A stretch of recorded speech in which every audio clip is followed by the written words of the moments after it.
Maximum कितनी प्रतिच्छेदित रेखा बन सकती है? तो प्रतिच्छेदित रेखा किसे कहते हैं? जो सर्कल के सरकमफ्रेंस को टच करती हुई जो सीधी रेखा जाती है उसको बोलते हैं प्रतिच्छेदित रेखा। क्या बोलते हैं? प्रतिच्छेदित। और किसी भी सर्कल में कितने मैक्सिमम प्रतिच्छेदित रेखाएं हो सकती हैं? दो। ठीक, चाहे जिधर बनाओ, चाहे ऐसे बनाओगे तो ऐसे बनाओगे, और अगर इसी को आप ऐसे बना रहे हैं, ऐसे बना रहे हैं, कहीं से भी बनाओ, लेकिन मैक्सिमम कितनी हो सकती है? टू प्रतिच्छेदित रेखाएं हो सकती हैं। बस समझ गए? बात आ गई ना समझ? लास्ट सर्कल आपका बच रहा है, जो कि हमने आप लोगों के सामने 1 2 3 4 5 6 7 8 पार्ट्स आपको हमने सर्कल के बता दिए कि 8 पार्ट्स होते हैं। ठीक है, तो अब हम आपको लास्ट वाला जो सर्कल बच रहा है उसमें बता रहे हैं कुछ, हम आपको कुछ जो है एरिया ऑफ द सर्कल, इसको बोलते हैं।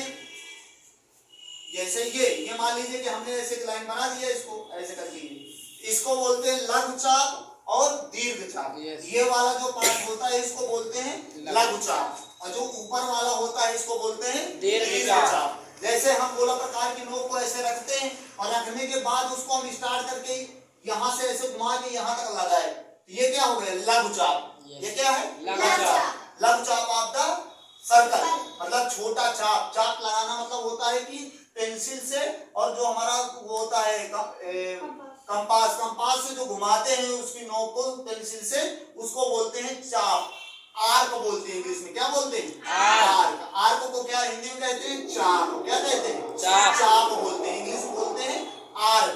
तो ये होता है आपका लघु चाप। क्या होता है? लघु चाप। और जो वृत्त का, जैसे हमने ये ऐसे करके घुमाया और इसको हम यहाँ से ऐसे करके ऐसे घुमा के यहाँ तक ले आए, तो ये हो गया लघु चाप। और बाकी जो भाग बच रहा है उसको बोलते हैं दीर्घ चाप। क्या बोलते हैं? दीर्घ चाप। दीर्घ मतलब होता है बड़ा, ज्यादा।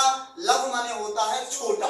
लघु माने छोटा और दीर्घ मीन्स बड़ा। तो ये हो गया हमारा दीर्घ चाप, और ऊपर वाला जो ये भाग होगा ये हो गया आपका लघु चाप। आई होप आप सारे स्टूडेंट इस बात को समझ चुके होंगे कि ये आपको मैंने पूरी कोशिश किया है ज्यादा से ज्यादा, जो भी चीज सर्कल के है कोई भी चीज नहीं बता रहे।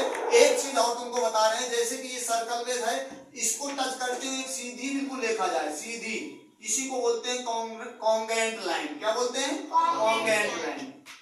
समझ गए? इसी को बोलते हैं कॉन्ग्रुएंट लाइन। ठीक, इतनी सारी इंफॉर्मेशन आपके सर्कल के हैं।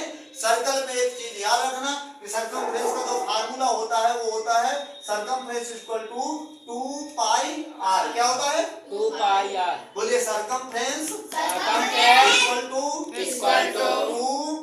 पाई आर। आर क्या है? Radius of the circle. Pi क्या है? मैथ का एक सिंबल है, होता है जिसकी वैल्यू होती है 22/7, 22/7। एक आपको प्रैक्टिकल को आपको याद होगा, मैंने पहले बोला था कि कोई एक तार ले आइएगा हमको मजबूत, जिसको हम पूरा से इस राउंड पर, इस शेप पर हम उसको राउंड कर सके, घुमा सके। ऐसा तार लेकर आप कभी भी आइएगा तो मैं दावे के साथ कहता हूँ, आपको प्रूव करके दिखाऊंगा कि इसका सरकमफ्रेंस कैसे आता है, कैसे निकलता है। ये चीज मैं आपको बोला था, बट आप लोग नहीं उपलब्ध करा पाए, मेरे भी माइंड में नहीं था। नहीं तो मैं इसको आपको निकालना बताता है कि इसका रेड सरकमफ्रेंस को प्रूव करते हैं आपको। जो बात हमने थोड़ी देर नेक्स्ट वीडियो में हम आपको बिफोर वीडियो में आपको मैंने बताया है कि जो हमारा सरकमफ्रेंस होता है वो हमेशा डायमीटर पर डिपेंड करता है, कि जिस हिसाब से मेरा डायमीटर सर्कल का होगा उसी के अकॉर्डिंग हमारा सर्कल का जो सरकमफ्रेंस होगा वो निकलेगा। समझ गए? आई होप आप सभी लोग समझ में आ गए। किसी कोई डाउट? सारी चीज समझ में आ गई? Any problem? Okay, thank you guys.